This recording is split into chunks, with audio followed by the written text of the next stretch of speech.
Hello everyone, it's me Clayton. I just finished watching The Killer, directed by David Fincher and starring Michael Fassbender, though it also co-stars Tilda Swinton, Sophie Charlotte, and Sala Baker. Now, David Fincher's films have always managed to give me some insight into a very cerebral and psychological man's career. Whether it's Fight Club, Gone Girl, or even his contributions to Netflix's Love, Death, and Robots, it's very clear that Fincher is able to find personality and style even in a job that requires anonymity and even a bit of a lack of empathy. That's especially the case when it comes to the story of an assassin, such as the killer of our title, who is just called the Killer. Basically, he's a man who takes note of everything that he sees and narrates most of his life like it's a comic book, which makes sense as this whole film is based off a French comic, though I can't say anything about its accuracy of adaptation. But the story begins during a botched assassination where he ends up killing the dominatrix of his target, but not the target himself. This leads to a manhunt where he has to go and find out who not only sent a hit on him, but also who ended up beating up his girlfriend at one of his safe houses. This results in a lot of false identities being used, a lot of storage facilities and Amazon gifts being used, and a few clever fight scenes involving our killer and some other assassins with fitting names like the Expert and the Brute. But that's all I'll say about the story. While I wouldn't call The Killer really a John Wick style assassin film, it certainly delves into the more stealthy and sneaky side of hitman work as opposed to one of hand-to-hand combat. Basically, if the John Wick movies are like No More Heroes, The Killer is definitely more like Hitman.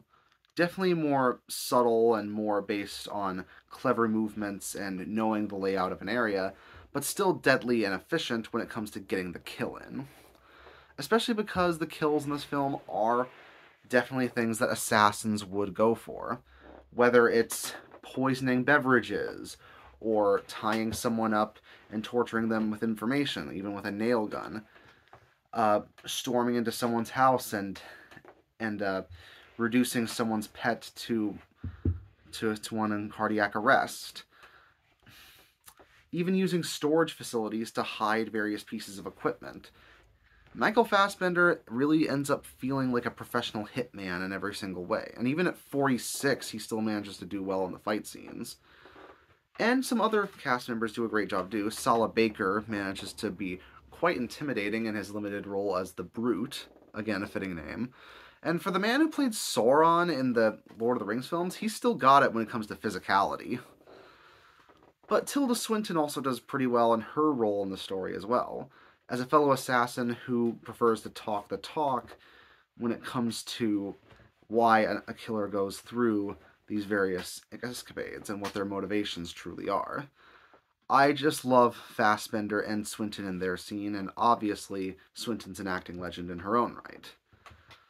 Granted, that's where certain problems of the films arise when it comes to the scenes outside of those, especially because it does feel like a few of the traveling scenes are mainly there to show off the film's budget and to also show off the various exotic locations. They're nice locations and they do offer variety in the film's palette, but at the same time it feels like some of them were kind of unneeded.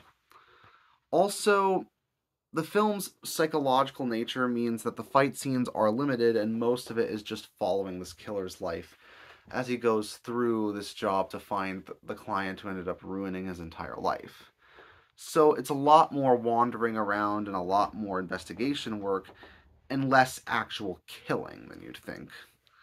But if you're okay with that, then The Killer should satisfy you, as it's a slick thriller that definitely feels like an assassin comic book, and it does come recommended to those who like David Fincher's earlier works. That's why I'm going to give it a 7.5 out of 10. See you next time.